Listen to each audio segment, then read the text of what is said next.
नमस्कार, जनवार्तामध्ये आपल्या सगळ्यांचं स्वागत. कैलासवासी विठ्ठलराव शिवरकर यांच्या अर्धाकृती पुतळा अनावरणाच्या कार्यक्रम पत्रिकेत खासदार सुरेश कलमाडी यांचे नाव घातल्याच्या निषेधार्थ भारतीय जनता युवा मोर्चाच्या वतीने पालिका आयुक्तांना निवेदन देण्यात आले.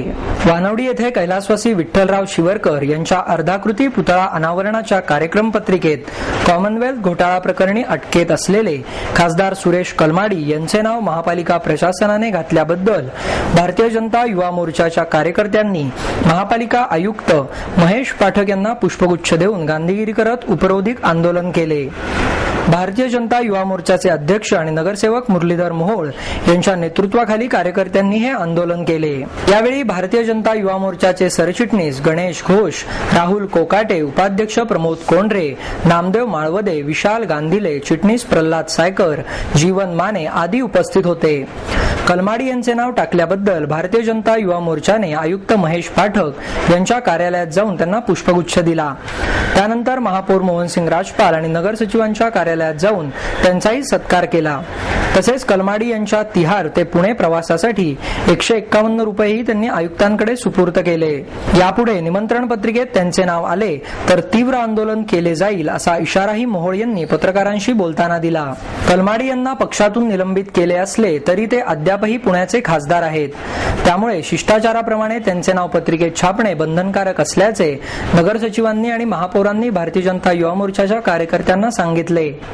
तरीही नागरिकांच्या भावनांचे महत्त्व लक्षात घेऊन हे नाव टाकू नये अशी मागणी मोहोळ यांनी यावेळी केली. कलमाडी हे तिहार कारागृहात असताना ते येथे येणे अशक्य असताना महापालिकेला त्यांच्या नावाचा एवढा पुळका का, असाही प्रश्न मोहोळ यांनी यावेळी उपस्थित केला. आमचं म्हणणं एवढंच आहे की ज्या व्यक्तीमुळे आज संपूर्ण देशाचं नाव जगाच्या पातळीवरती खराब झालं, सीबीआयनं आपल्या प्रतिज्ञापत्रामध्ये हायकोर्टामध्ये हे सादर केलं की सुरेश कलमाडीच्या भ्रष्टाचारांमुळे संपूर्ण जगाच्या पातळीवरती भारताचं नाव हे खराब झालेलं आहे, नावाला काळिमा लागलेला आहे. अशा परिस्थितीमध्ये या पुणेकरांचे लोकप्रतिनिधी म्हणून ज्यावेळेस महानगरपालिका त्यांच्या कार्यक्रमामध्ये, सार्वजनिक अशा कार्यक्रमामध्ये या भ्रष्टाचाराखाली अटक असलेल्या खासदाराचं नाव या ठिकाणी टाकतं, हे आमच्या दृष्टीनं खटकण्याचं आहे आणि हे पुणेकर जनतेला आवडलेलं नाहीये. आणि याचा निषेध म्हणून आज युवा मोर्चाचे कार्यकर्ते या ठिकाणी महानगरपालिका आयुक्तांना भेटायला आलेले आहेत. त्यांना आम्ही या ठिकाणी एवढंच सांगितलं की पुन्हा अशी चूक आपण कृपया करू नका आणि प्रतिकात्मक स्वरूपामध्ये याचा निषेध म्हणून या ठिकाणी आम्ही आयुक्तांचा सत्कार केला. आयुक्तांना कलमाडींना तिहार जेलातनं पुणे शहराचा प्रवास करण्यासाठी युवा मोर्चाच्या वतीनं प्रतिकात्मक स्वरूपामध्ये काही निधी त्यांना या ठिकाणी आम्ही देण्यात आला आमच्याकडनं. आज पुणे शहराला 3 खासदार आहेत. बॉर्डरवरचे पण 2 आहेत, आढळराव पाटील आणि सुप्रियाताई, आणि पुणे शहराच्या मध्यवस्तीतले कलमाडी. आणि वर्षानुवर्ष परंपरा आहे, कोणी येऊ न येऊ प्रोटोकॉल, राज्य शासनाच्या आदेशाप्रमाणे जो प्रोटोकॉलचा जो परिपत्रक आहे त्यानुसार आम्ही नावं टाकतो. यामध्ये कुठेही कोणाची बाजू घेतोय का काय राहतोय. आज कलमाडी साहेबांवर जरी गुन्हे असले तरी ते अजून ते सिद्ध व्हायचे, ते कोर्टामध्ये आहेत, कोर्टाच्या प्रक्रियेत आहेत, अजून त्यांचा सिद्ध व्हायचं आहे गुन्हा. आज ते अटकेत आहे, त्यांची इन्क्वायरी चालू आहे. तर त्या इन्क्वायरी पूर्ण झाल्यावर ते त्यांच्यावर गुन्हा साबित झाला की ते ऑटोमॅटिक निघेल. किंवा काँग्रेस पक्षाने त्यांना जरी निलंबित केलंय, काढलेलं नाही पक्षातून. कुरकुर करणारं वय विसरून समृद्ध म्हातारपण जगायला हवं असं मत ज्येष्ठ साहित्यिक अनिल अवचट यांनी व्यक्त केलं. मनाला वय नसतं, शरीर थकलं तरी मन कधी थकत नसतं. दुसऱ्याला काय देऊ शकतो याचा शोध घेत घेत आपलं जगणं सुंदर करायचं असतं असं मत ज्येष्ठ साहित्यिक अनिल अवचट यांनी व्यक्त केले. लोकमान्य ज्येष्ठ नागरिक संघाच्या वतीने आयोजित कार्यक्रमात ते बोलत होते. 1986 पासून चालणाऱ्या ज्येष्ठ नागरिक संघाला यावर्षी 25 वर्ष पूर्ण होत आहेत. कार्यक्रमाच्या अध्यक्षस्थानी अनिल अवचट तर प्रमुख पाहुणे म्हणून ज्येष्ठ व्यंगचित्रकार मंगेश तेंडुलकर उपस्थित होते.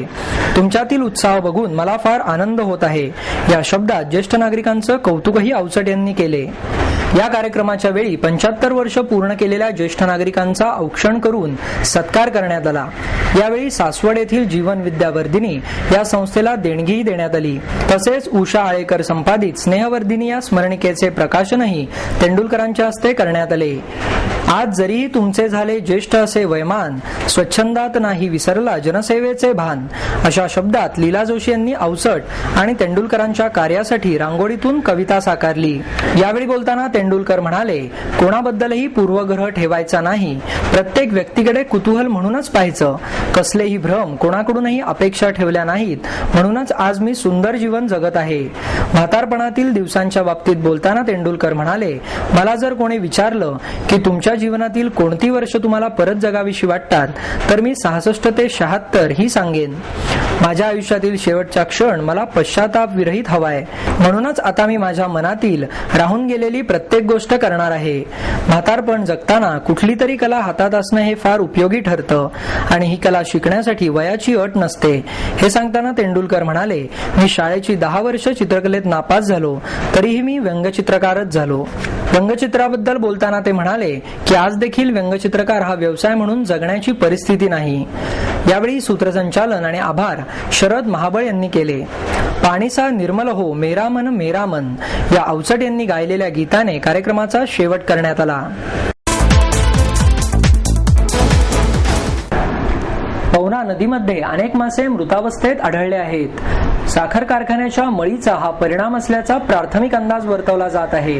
रावेत महापालिकेच्या जलउपसा केंद्रापासून पुलापर्यंतच्या भागात हजारो लहान मोठे मासे आणि जलचर मृत प्राण्यांचा खच पडल्याचं आढळून आलं.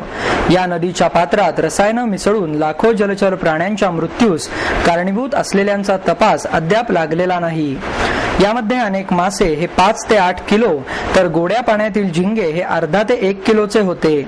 मेलेल्या जलचरांमध्ये खेकडे, वाम तसेच लहान झिंग्यांचे प्रमाण अधिक होते. पवनेच्या नदीपात्रात जलचर अशा प्रकारे दगावण्याची ही पहिलीच वेळ आहे. या घटनेची माहिती मिळताच महाराष्ट्र प्रदूषण नियंत्रण महामंडळाच्या अधिकाऱ्यांनी पाहणी केली. शिसेयुक्त पाण्यामुळे प्राणवायू घटल्याने मासे दगावल्याचे प्रथमदर्शनी स्पष्ट करण्यात आले. दरम्यान श्री संत तुकाराम सहकारी साखर कारखान्याकडून नदीपात्रात सोडल्या जाणाऱ्या मळीमुळे कोणता परिणाम झाला आहे का याची शक्यता पडताळून पाहण्याची गरज व्यक्त होत आहे. शिरगाव ते रावेतपर्यंत नदीकाठची पाहणी करून ताब्यात घेतलेल्या माशांचा शवविच्छेदन अहवाल मिळालेला नसल्याचे अधिकाऱ्यांनी स्पष्ट केले.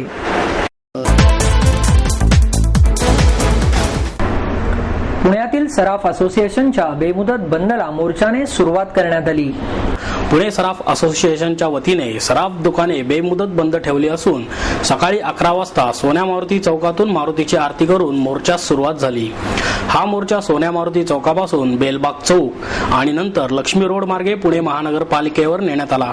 या संदर्भात पुणे सराफ असोसिएशनचे अध्यक्ष फत्तेचंद रांका यांनी सांगितले की महापालिकेने केलेली जकातवाढ जाचक असून पुण्यातील सोन्या चांदीच्या व्यापाऱ्यांनी त्यांच्या निषेधार्थ हे आंदोलन करण्याचा निर्णय घेतला.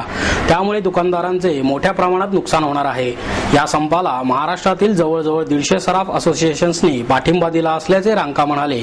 आमच्या मागण्या जोपर्यंत मान्य होत नाहीत तोपर्यंत आम्ही बेमुदत दुकान बंद ठेवणार असून महापालिकेसमोर उपोषण करणार आहोत.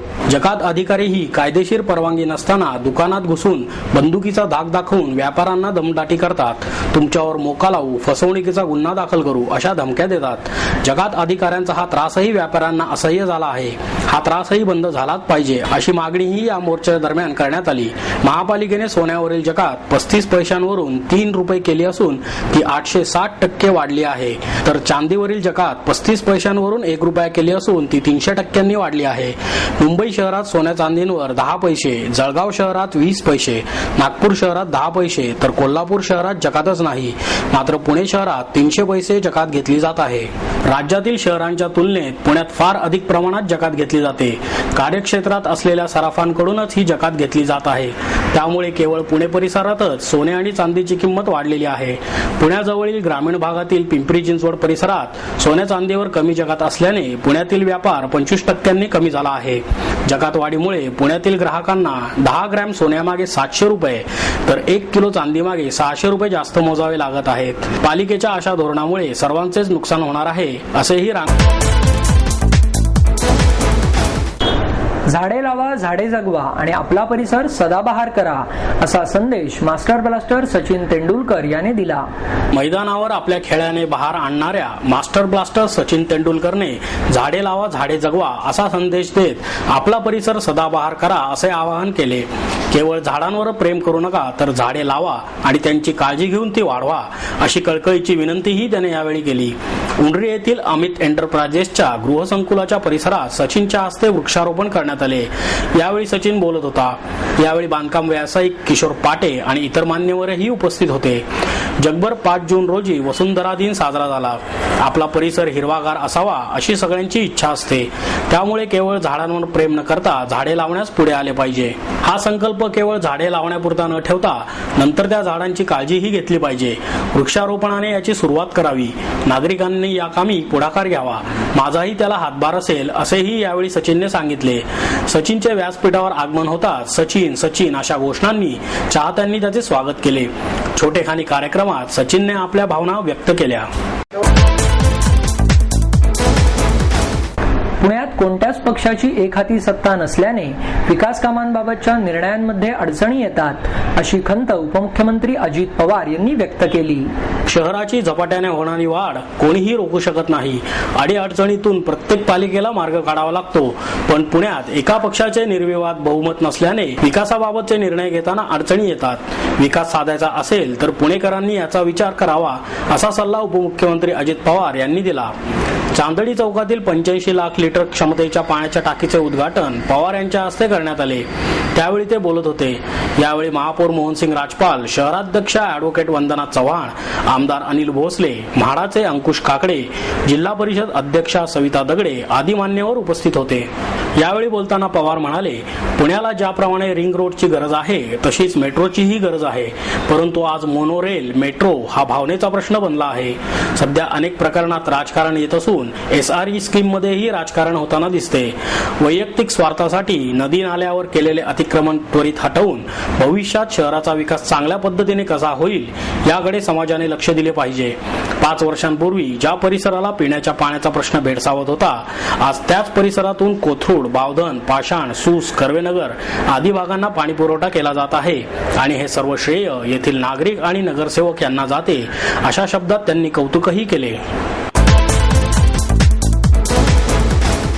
इतिहासाची माहिती नव्या पिढीला त्यांच्या भाषेतच सांगा असं आवाहन विधानसभेचे अध्यक्ष दिलीप वळसे पाटील यांनी केले.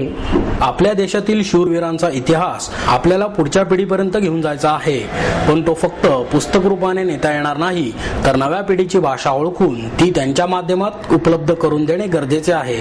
आपण नव्या पिढीसमोर आपल्या पूर्वजांचा खरा इतिहास ठेवला पाहिजे असे मत राज्याचे विधानसभा अध्यक्ष दिलीप वळसे पाटील यांनी व्यक्त केले.